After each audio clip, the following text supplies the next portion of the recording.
The room smelled of polished wood and cold metal. A courtroom. The kind that makes you aware of your own heartbeat.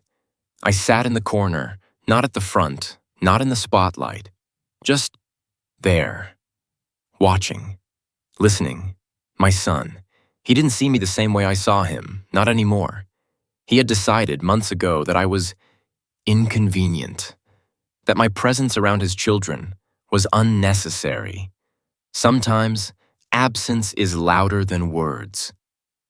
The judge's gavel struck. I looked down at my hands, knuckles white, resting on my cane. I had thought about speaking, about standing up, about making a scene, but I didn't. I never had. Silence can be sharper than anger, if you know how to wield it. The lawyer spoke. My son's voice carried over the polished wood floors. He was calm, smooth. Every word measured. She has let too much time pass. The children, they do not need. He didn't finish the sentence. He didn't have to. The room filled in the rest. I nodded slightly, a tiny motion, almost imperceptible. Some thought it was uncertainty, weakness. I let them think that. There were whispers in the room, family members, friends. Their eyes flicked toward me, curious, some pity, some judgment. All wrong. They didn't know. They didn't see what I saw. When I first held my grandson, his small hands curled around my finger, trusting, soft. I thought the world was simple, that love alone was enough. But love? Sometimes it is not enough.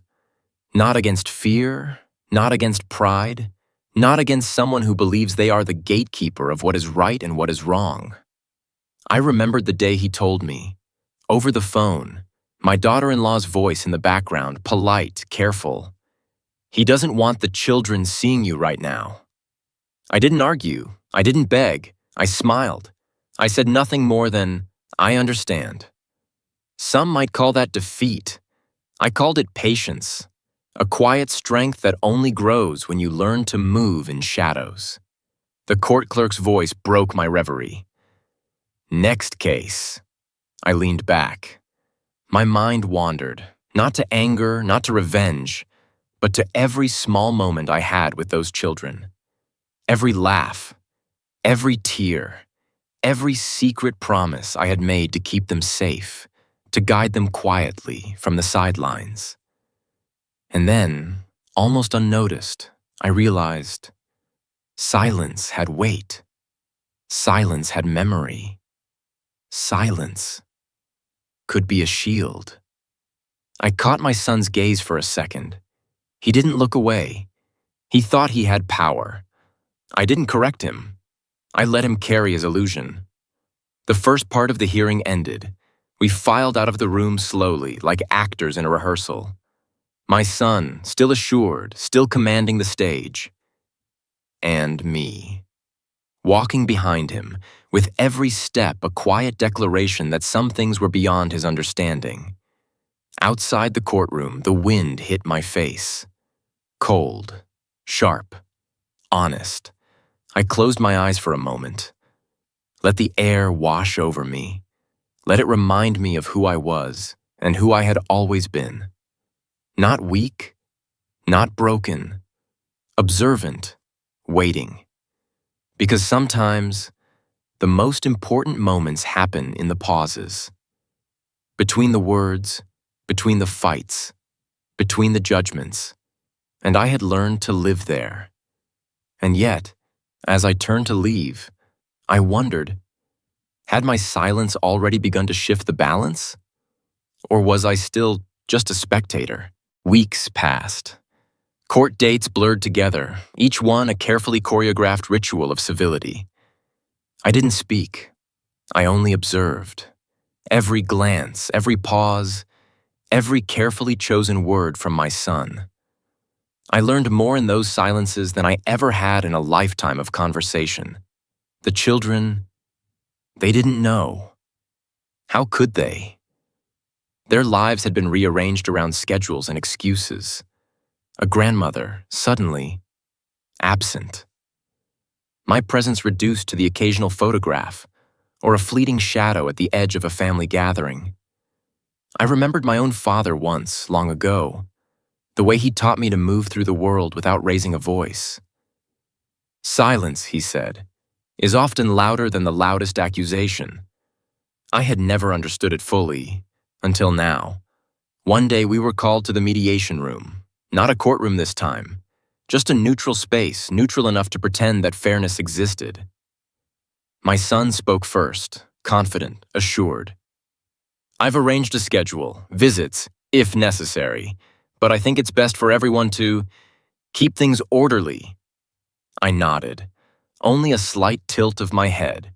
Not agreement, not protest, just acknowledgement. The mediator glanced at me, expecting compliance or perhaps defiance.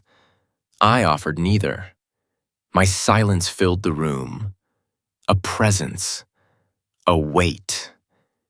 Then came the moment I had anticipated for months without anyone suspecting. A question, casual, almost careless. Do you understand why these decisions are being made? I looked at him. Really looked. My son, proud, believing he held the moral compass. And I let my gaze linger longer than comfortable. Not to scare him, not to accuse, simply to remind him. I didn't speak. I didn't correct his assumptions, but something shifted. I could see it in the way he flinched, the way his words stumbled the next time he tried to assert control. The room held its breath. It was quiet. Too quiet. And in that quiet, my knowledge, the things I had chosen not to reveal, became a quiet form of authority. They didn't know I had seen the emails, the conversations, the manipulations that had hidden the truth from the children, from the family, from even the law. I didn't need to tell anyone. I just existed. And that was enough. Later at the hospital, another setting that demanded composure, another stage for observation. A routine check on one of the grandchildren. He didn't remember me at first, just a familiar face in a sterile corridor. But when he recognized me, his small smile, hesitant, brightened everything. I stayed silent. Let the moment breathe. Let the staff misinterpret it as casual friendliness, my son as harmless tolerance. They didn't see the undercurrent. I didn't correct them. I didn't intervene. I had learned that power often doesn't roar. Sometimes it waits. By the time the next court date arrived, whispers had started to circulate. Family members noticed my calm, measured presence. They misread it as weakness. They never realized. My restraint had begun to shift the tide. Decisions, once assumed to be permanent, began to feel negotiable. And in those moments, when no one was looking directly at me, I allowed myself a small, private smile. Not victory, not gloating, just acknowledgement. That sometimes, patience and quiet observation are the most potent forms of resistance. I remembered my son's words months before. She has let too much time pass. She doesn't understand the new rules. Maybe I let time pass. Maybe I understood more than he ever suspected. The final hearing of the day concluded. We walked out. I stayed a few steps behind, as always, observing, measuring, waiting. And yet, as the sun dipped low behind the courthouse, casting long shadows over the steps, I felt the first true sense of change. Not dramatic, not loud, just a subtle shift in balance. A quiet acknowledgement, almost imperceptible, that things were no longer entirely in his control. That silence could bend even the strongest will. But the story was far from over, and I knew it.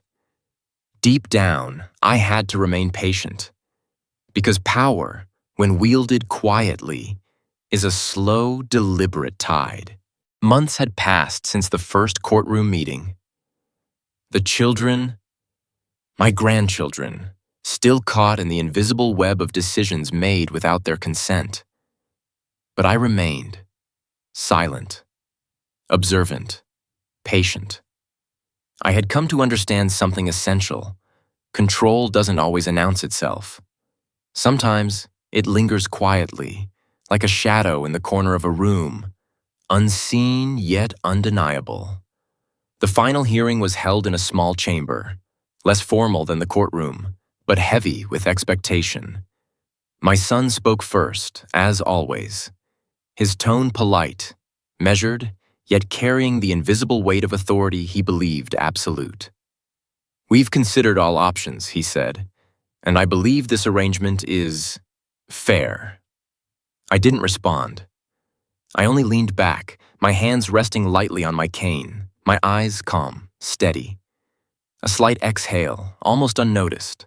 That was all, nothing more. The mediator glanced at me, waiting, expecting perhaps a concession, a protest, or even a tear. I offered none, just quiet. Presence, a patience born of years of observation. And then the subtle shift. My grandchildren were brought in, escorted by a nurse.